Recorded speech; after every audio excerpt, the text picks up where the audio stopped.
मार्च 2025 ची गोष्ट आहे। प्रशांत किशोर तामिळनाडूच्या सर्वात मोठ्या टीव्ही चॅनलवर मुलाखत देत होते। अँकरनं प्रश्न विचारला, काय विजय यांचा टीव्हीके पक्ष कोणत्याही युतीशिवाय जिंकू शकतो का? त्यावर पीके यांनी आत्मविश्वासानं उत्तर दिलं, जर ते एकटे लढले तर तामिळनाडू जिंकण्याची त्यांच्याकडे सुवर्ण संधी आहे। अँकरनं पुन्हा विचारलं, 118 जागांचं बहुमत? पीके म्हणाले, हो नक्कीच। आणि पुन्हा एकदा पीकेनं तिथं चॅलेंज दिलं की हा व्हिडिओ सेव्ह करून ठेवा आणि 4 मे 2026 ला निकाल लागल्यावर पुन्हा एकदा चालवा। आणि त्यानंतर पीकेची भविष्यवाणी खरी ठरली। तो व्हिडिओ आज पुन्हा एकदा व्हायरल होतोय आणि तामिळनाडूच्या राजकारणात इतिहास रचला जातोय। प्रश्न असा पडतो की जो माणूस स्वतः बिहारमध्ये निवडणूक हारला होता त्यानं थलपती विजयला तामिळनाडूचा किंग कसं बनवलं? अशी कोणती ब्लूप्रिंट प्रशांत किशोर यांनी तयार केली होती की ज्यामुळे आज टीव्हीके हा तामिळनाडूतील सर्वात मोठा पक्ष बनलाय? हेच आजच्या व्हिडिओच्या माध्यमातून आपण पाहणार आहोत। तामिळनाडूचं राजकारण समजून घ्यायचं असेल तर तिथं फक्त 2 नावेच लक्षात ठेवण्याची परंपरा होती, एक डीएमके आणि दुसरं एआयएडीएमके पक्ष। 1967 पासून म्हणजे गेल्या 60 वर्षापासून या राज्यात सत्ता फक्त या 2 पक्षांमध्ये फिरत राहिली, बाकी सर्व पक्ष बाजूलाच राहिले। डीएमकेचा मताचा वाटा हा 47% होता, तर एआयएडीएमकेचा वाटा यांची स्वतःचीच एक मोठी वोट बँक होती। हा किल्ला भेदणं अशक्य मानलं जात होतं आणि अशा वातावरणात एका फिल्म स्टारनं राजकारणात पाऊल ठेवलं, ते म्हणजे थलपती विजय। तमिळ सिनेमातील सर्वात मोठ्या सुपरस्टारपैकी एक, कोट्यवधींचे चाहते पण राजकीय अनुभव शून्य।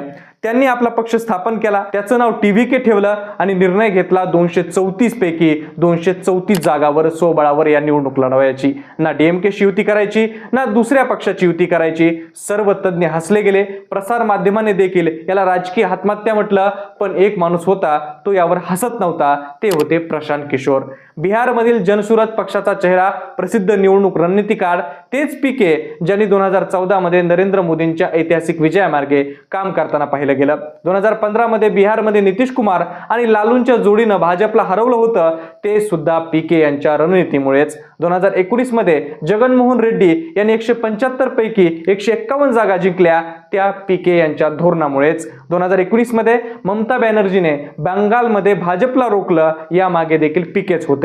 अर्थात त्यांच्या वाटेला काही पराभव देखील आलेत, विशेषतः 2017च्या यूपीच्या निवडणुकीत त्यांना पराभव पत्करावा लागला। सर्वात मोठा पराभव तर त्यांचा स्वतःचाच आहे, तो म्हणजे गेल्या बिहार विधानसभा निवडणुकीत, जिथे त्यांना मोठ्या दाव्यानंतर देखील त्यांच्या पक्षाला खातं देखील उघडता आलं नाही।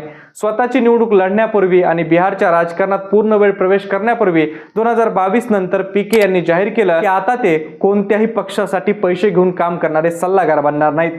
त्यांनी बिहारमध्ये स्वतःचा पक्ष काढला, जनसुराज नाव दिलं, स्वतः मैदानात उतरले, पण तामिळनाडूमध्ये एक जुना मित्र त्यांची वाट बघत होता, तो होता थलपती विजय। पीकेनं स्वतः म्हणाले होते की आम्ही राजकीय सहकाऱ्यांपेक्षा जास्त मित्र आहोत। पीके टीव्हीकेच्या वर्धापन दिनाच्या कार्यक्रमाला गेले, तिथं विजय यांच्या सोबत बसले, त्यांचं म्हणणं ऐकलं, समजून घेतलं आणि तामिळनाडूच्या निवडणुकीसाठी एक ब्लूप्रिंट तयार केली। आता खरा प्रश्न हाच आहे की पीके यांनी नेमकं काय केलं होतं? तर फक्त भविष्यवाणी केली नाही, तर तिथं ठोस कामही त्यांनी केलं। तर त्यामागं त्यांनी रणनीतीचे 3 मोठे मंत्र सांगितले जातात। त्यातला पहिला होता स्वबळावर लढण्याचा निर्णय। पीके यांनी विजय यांना युती करण्यास मनाई केली, कारण टीव्हीके हा एआयडीएमके सोबत गेला असता तर एक नवीन शक्ती तो राहिला नसती, ते त्याच पक्षाचा एक ज्युनियर पार्टनर म्हणून तिथं बनला असता। फक्त जुनेच राजकारण नवीन चेहऱ्यानुसार दिसलं असतं, पण एकट्याने लढल्यामुळे टीव्हीके एक असा संदेश दिला की जिथे सर्व पक्ष युतीच्या आधारावर खेळत आहेत, तिथे थलपती विजय हा सर्वांविरुद्ध एकटाच उभा आहे। पीके यांचा दुसरा मंत्र होता तो म्हणजे डीएमकेच्या गणिताला आव्हान देणं। सगळेजण म्हणत होते की डीएमकेचा 47 मतांचा वाटा आढळ आहे, पण पीके यांच्या मते हा भूतकाळातील आकडा आहे। भविष्यातील आकडे तयार केले जातात आणि ते तयार केले गेले आणि त्यांनी ओळखलं की प्रथमच मतदान करणारे तरुण, शहरी मध्यमवर्ग ज्यांना बदल हवा आहे आणि ते लोक डीएमकेने किंवा एआयडीएमकेने दोन्ही पक्षांना कंटाळले होते। त्यांच्या गरजा काय आहेत हे ओळखून जाहीरनामा तयार करण्यात आला, ज्यामध्ये महिला, मुले, तरुण, वृद्ध अशा सर्वांच्याच गरजांची काळजी घेण्यात आली होती। एका अर्थाने तुम्ही असेही म्हणू शकता की विजय यांनी प्रत्येकाची गरज त्याच्या ताटात वाढून दिली। महिलांसाठी बसमध्ये मोफत प्रवास, प्रत्येक कुटुंबाला वर्षाला 6 मोफत गॅस सिलेंडर, कुटुंबातील महिला प्रमुखाला दरमहा 1000 रुपये, या सर्व गोष्टी महिला केंद्रित होत्या। वृद्धांसाठी 3000 रुपये दरमहा पेन्शन, प्रत्येक कुटुंबासाठी 25 लाखांचा आरोग्य विमा, तरुणांसाठी 5 लाख नवीन सरकारी नोकऱ्या आणि यासोबत इंटर्नशिप शिवाय संधी, आणि अशा प्रत्येक नवजात बाल मालकासाठी सोन्याची अंगठी यात तुम्हाला कुटुंबातील प्रत्येक वयोगटातील सदस्यांची काळजी घेतलेली दिसते. पण यातील बहुतेक गोष्टी मोफत स्वरूपाच्या आहेत, ज्याला सामान्य भाषेत रेवडी कल्चर देखील म्हटलं जातं. प्रशांत किशोर यांना माहित होतं की तामिळनाडूमध्ये ही संस्कृती मोठ्या प्रमाणात चालते आणि याच्यासाठी एक जुना इतिहास देखील आहे आणि यासाठी जुन्या निवडणुकीचा त्यांनी अभ्यास देखील केला होता. तिसरा आणि सर्वात धक्कादायक मंत्र होता तो म्हणजे चेन्नईला खिंडार पाडणं. चेन्नई हा नेहमीच डीएमकेचा सर्वात मजबूत बालेकिल्ला राहिला होता. पीके यांच्या रणनीतीनुसार मुख्य भाग हाच होता की जिथे सर्वात शत्रू मजबूत होता तिथेच त्याला आधी हल्ला करायचा. म्हणजे शहरी मतदारसंघामध्ये केंद्रित असणारी मोहीम त्यांनी चालवली. तरुण उमेदवार उभे केले गेले, डिजिटल प्लॅटफॉर्मचा आक्रमक वापर केला गेला आणि निकालात चेन्नईच्या अनेक पारंपरिक डीएमकेच्या जागावर टीव्हीकेची लाट स्पष्टपणे दिसली. अनेक मंत्र्यांचाही पराभव झाला आणि मग 4 मे 2026 टीव्हीके तामिळनाडूतील सर्वात मोठा पक्ष म्हणून उदयास आला.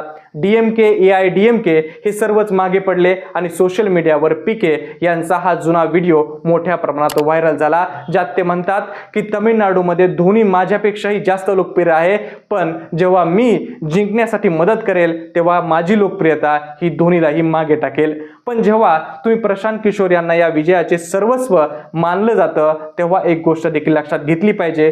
पीके असे माणूस आहेत जे स्वतःचं भविष्य सोडून इतरांचं भविष्य सांगू शकतात. हे ऐकायला थोडं कडू वाटेल, कारण बिहारमध्ये पीके त्यांच्या जनसुराज पक्षाला खातं देखील उघडू शकले नाहीत, पण तामिळनाडूमध्ये त्यांनी जे सांगितलं होतं खरं ठरलंय. 1967 मध्ये CN अण्णादुराई यांनी स्वातंत्र्यानंतर तामिळनाडूमध्ये पहिले बिगर काँग्रेसी सरकार स्थापन केलं होतं. त्यांच्या पक्षाचं नाव डीएमके होतं. 1977 मध्ये तमिळ सिनेमाचे सुपरस्टार असणारे MGR यांनी डीएमकेचा एक मोठे भाग देखील राहिलेले होते आणि ते बाहेर पडले आणि त्यांनी नवीन पक्ष म्हणजे AIADMK हा काढला आणि त्याच डीएमकेला हरवलं, ज्यातून ते बाहेर पडले होते. MGR यांच्यानंतर आता वारसा हा तमिळ सिनेमातील आणखी एक सुपरस्टार आणि अभिनेत्री असणारी जयललिता यांनी तो सांभाळला. तामिळनाडूचं राजकारण नेहमीच व्यक्तिपूजा किंवा क्रेजवर आधारित राहिलं आहे. जयललिता यांच्या मृत्यूनंतर ही पोकळी निर्माण झाली होती आणि विजय तीच पोकळी भरून काढण्यासाठी आले आणि त्यांनी हे काम चोखपणे बजावलंय. चित्रपटातील सुपरस्टारमुळे राजकारणी बनण्याचा प्रवास कधी सोपा नसतो, कारण कमल हसन आणि रजनीकांत यांनीही राजकारणात येण्याचा प्रयत्न केला पण ते अपयशी ठरले. कदाचित याच कारणाकडे त्यांच्याकडे क्रेज होती पण योग्य राजकीय रणनीती नव्हती. पण विजय यांच्याकडे रणनीती होती, ती प्रशांत किशोर यांची, आणि त्या रणनीतीमुळे त्यांना यश देखील मिळालं. विजय थलपती यांचा हा विजय केवळ एका फिल्म स्टारच्या लोकप्रियतेचा विजय नाही, तर पीके यांनी आखलेल्या रणनीतीचा देखील विजय आहे. लोकांच्या गरजा अभ्यास करून त्याची अंमलबजावणी करण्यात आली आणि पीके यांनी ही भविष्यवाणी अनेक वर्षांनं खरी ठरली. त्या भविष्यवाणीचे नाव देखील थलपती विजय आहे. या संपूर्ण गणिताबद्दल, पीके यांच्या रणनीतीबद्दल आणि त्यांच्या दाव्याबद्दल तुम्हाला काय वाटतं ते कमेंट बॉक्समध्ये नक्की कळवा आणि अशाच व्हिडिओसाठी आपल्या जनता महाराष्ट्र YouTube चॅनल नक्की सबस्क्राईब करा. धन्यवाद.